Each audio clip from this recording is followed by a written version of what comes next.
Bon, Johan, qu'est-ce que t'as branlé au départ là? T'es resté dans le fond? Qu'est-ce que t'as fait là? Une histoire de coupe contact, si j'ai bien compris? Ouais, j'ai fait le niveau d'huile, on n'avait pas mis assez d'huile, donc j'ai remis un peu d'huile avant le départ, histoire de pas casser, et perdu un peu de temps, quoi. Non, je sais pas, le quad, quand j'ai enlevé le coup de circuit, le quad s'est mis en défaut, et j'ai dû réinitialiser, parce que le quad démarrait pas, donc j'ai perdu pas mal de temps, mais c'est pas grave, on est bien remonté. Ça va, on est content pour l'instant, on a pas mal d'essence, ça va, tout se passe bien. Ok, donc toi tu sais à quelle place tu es, par contre les gens qui te regardent là en ce moment, ils savent pas du tout à quelle place t'as fini, t'es à quelle position à peu près, tu le sais précisément? Bah non, on sait pas, un ou deux, parce qu'il y a eu pas mal d'arrêts de course, et on était passé en tête, mais apparemment ils prennent le tour d'avant, le drapeau rouge, donc je pense qu'on est deux. Donc il y a une chose qui est sûre, c'est qu'a priori t'es sur le podium en cette fin de manche malgré un très mauvais départ. Ouais, carrément, on a bien roulé, moi j'ai assuré, j'étais pas fatigué au bout de 1h50, donc c'est plutôt positif pour demain. J'espère qu'il va faire un peu meilleur, mais le quad va bien dans la boue. Mes deux coéquipiers étaient plus vite que tout le monde dans la boue, donc c'est cool, quoi. Ouais, d'après ce que j'ai compris, il y a un des deux coéquipiers dont je me souviens plus le nom qui roulait comme un allumé malgré les conditions difficiles et qui littéralement pourrissait tous les autres concurrents, quoi. Bah ouais, c'est vrai que Floramel mettait 30 à 40 secondes à tout le monde, donc il était impressionnant, ouais. Mais bon, il s'est fait un peu crépir, donc on a dû faire un ravitaillement de plus, mais finalement ça nous avantage, donc c'est cool, quoi. Ok, bah super, pour la manche de nuit, alors qu'est-ce qui va se passer? Tu réussis ton départ? C'est toi qui fais le départ ou pas? Ouais, je pars devant et je les tue tous. D'accord, bah c'est joli, donc il va tuer tout le monde. Vous êtes au courant maintenant. Allez, à plus tard, Johan.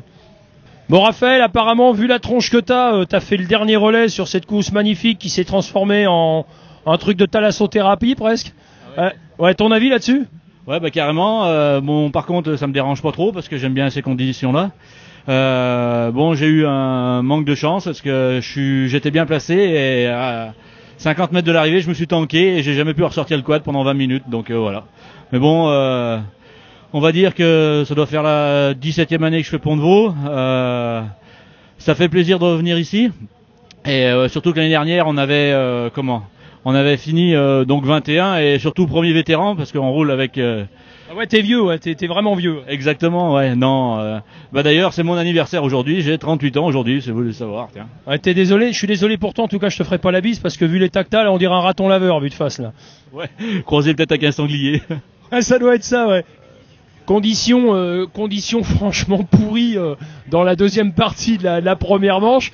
Il y a tout le monde qui est parti bille en tête avec des bécanes qui étaient réglées, je pense, assez rigides, avec des pneus de petite taille, sans doute du 18 bien gonflés. Et puis du coup, on est passé sur un circuit typé enduro, voire 24 heures sur glace. Ton avis là-dessus, comment ça s'est passé pour vous? Bah, comme tu l'as dit, c'est vrai que c'est parti assez vite, la piste était sèche, donc ça se prêtait plutôt bien. Et puis bah au bout d'1h40, donc moi j'ai rendu le guidon à Mathieu, il tombait quelques gouttes mais ça allait, donc y a rien de bien grave. Et puis Mathieu donc est parti et là bah ça a plu, donc bon, il a eu un petit souci de lunettes, les tirafs sont vite partis, bah comme pour tous les pilotes. Donc il a dû refaire un passage au stand, donc Clément est reparti à sa place.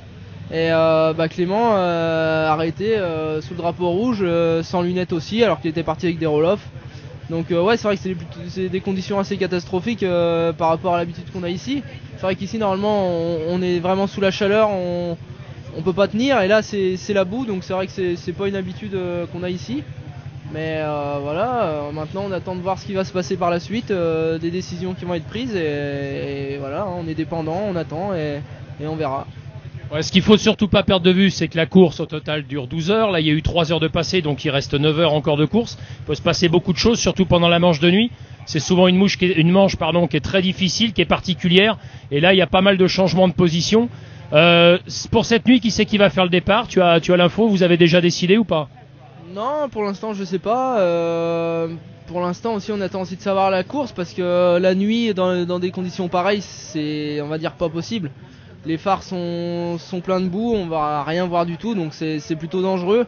Maintenant, s'il faut partir, bah il faut partir. Et non, on sait pas encore qui va partir et comment. Donc on attend, on va voir comment ça se passe et puis on verra. Bon, c'est sûr, il reste toujours du temps, mais maintenant on a perdu du temps forcément avec toutes les chicanes où c'était que des bouchons.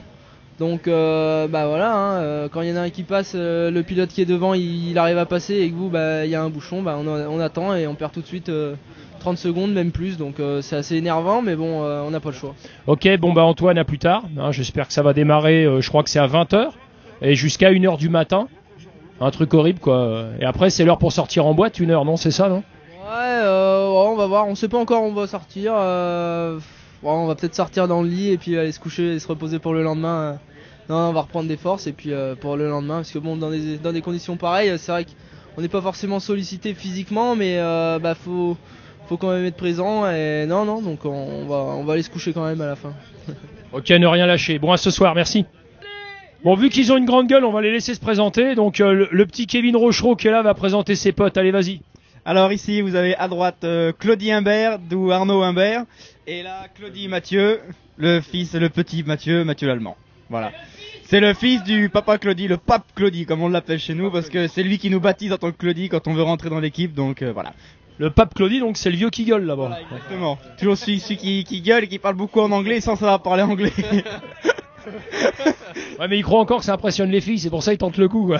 Ah, il essaye, mais à force de faire ça, il perd beaucoup de cheveux. Je sais pas s'il s'en est rendu compte. Ça peut peut-être marcher. Bah t'as dû faire pareil alors. Attention, c'est quand même moi qui tiens le saut. Hein. D'accord. Bon, ok, résumé de la course, à part la bonne ambiance, comment ça s'est passé rapido pour résumer le truc? Bah Nono a pris le départ, donc il a fait un... J'ai pris le départ, j'ai roulé 1h50, mais la première j'étais un peu crispé. Je me suis mis 3 pelles, j'ai perdu mon coupe-circuit, enfin c'est un peu des galères. Je suis remonté, je ne sais plus combien, j'ai donné le quad, ouais 13, 16. Et puis après Mathieu a pris le relais, il a pris le pour le plus dur. Et puis, donc là le relais un peu... la tronche de Mathieu, on voit la différence entre le haut et le bas. Ouais. Devant la télé, merde. Donc ouais, le relais c'était vraiment l'enfer, des cordes, de la boue, c'était n'importe quoi. C'était le gros bordel. Donc ouais, 1h10 à peu près je crois.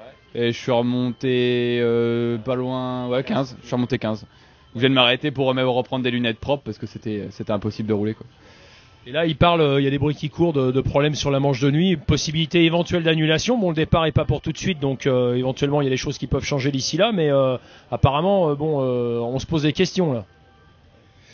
Bah ils savent pas trop ce qu'ils veulent faire, donc c'est vrai qu'à partir de là, bah on a pu la stratégie qu'on avait mis en place pour la nuit, ben elle est un peu en deux chaises, donc on sait pas trop comment on va rouler, enfin on sait pas. Il faudrait qu'il y ait quel est lieu parce qu'il faudrait quand même que notre Kevin il puisse rouler un peu le bétail, parce qu'il devait nous faire un gros relais de 2 heures cette nuit. Donc au pire s'il fait pas son relais de 2 heures, il rattrapera ses 2 heures et il fera la manche de demain de 4 heures tout seul le gazier. Hein Ouais, autrement la solution c'est que vous lui faites faire un tour de 2. C'est pour qu'il ait l'impression de voir comment ça fait quand on roule de nuit. Bon allez, on va les laisser, ça continue à être le bordel, on va finir par manger. Bon allez, bonne nuit hein. Et oui, magnifique baston du catch en direct, c'est pour Pont-de-Vaux, c'est magnifique. Ouais.